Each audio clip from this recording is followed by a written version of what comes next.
Y'all, it's Middleman TV in the building, and today we got to talk about Keith Thurman pulling out of the fight against Tim Tysu 2 weeks before the fight, man. Am I surprised? Nah, man. Keith Thurman hasn't been active. He hasn't fought in over 2 years. This does not surprise me at all, man. But we are now going to be replaced.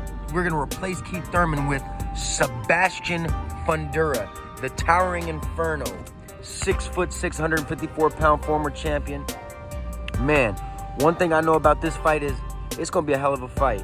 I saw a lot of people saying that, Sebastian Fundora got beat by Brian Mendoza, got knocked out cold, and Tim Tysu beat Brian Mendoza in Australia. So a lot of people don't feel like Sebastian Fundora deserves this fight. So a lot of people are very upset, especially at the fact that this is a pay-per-view fight. They wanted Keith Thurman versus Tim Tysu. But I'm here to tell you first that Keith Thurman hasn't been active in 2 years, so I don't know how competitive of a fight that would have been. Yes, Keith Thurman's a name. Yes, he was popular back in the day, but he's not the same fighter he was. I think Tim Tysu would have won that fight quite easily. Sebastian Fundora versus Tim Tysu has the makings of an instant classic, a fight of the year candidate possibility. I do see Tim Tysu winning this fight, and I do see him stopping or knocking out Fundora eventually in the late rounds. But I do see this being a very offensively action-packed fight. Sebastian Fundora comes to fight, man. He's a 6'6", lanky offensive fighter. He comes and fights on the inside, which is to a disadvantage for him sometimes. But nonetheless, he is an action-packed fighter, and he's got some offensive skills, man. And then on the other end, you got a come-forward, aggressive offensive fighter in Tim Tysu. This has the makings of an instant classic. Leave y'all comments in the comment section. What do y'all think Keith Thurman should do, man?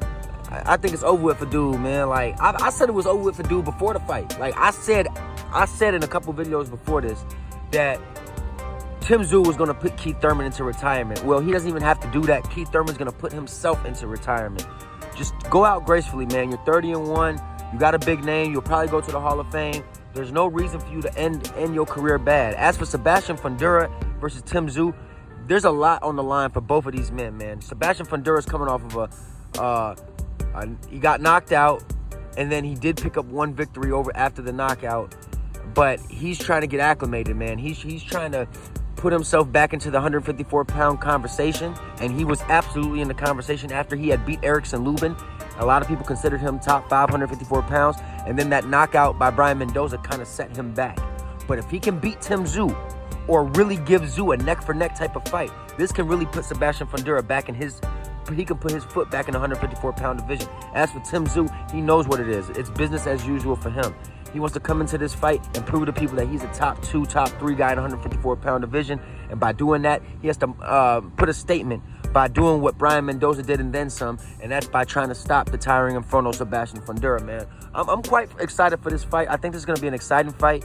And at the end of the day, I'm glad that we still got the co-main event, Pitbull Cruz versus Rolly Romero, because I think that's going to be the most exciting fight of the night in terms of, like, build up and rivalry and shit talk. But in terms of actual fighting, I do think Sebastian Fundora versus Tim Tysu is a great main event, and I'm very excited.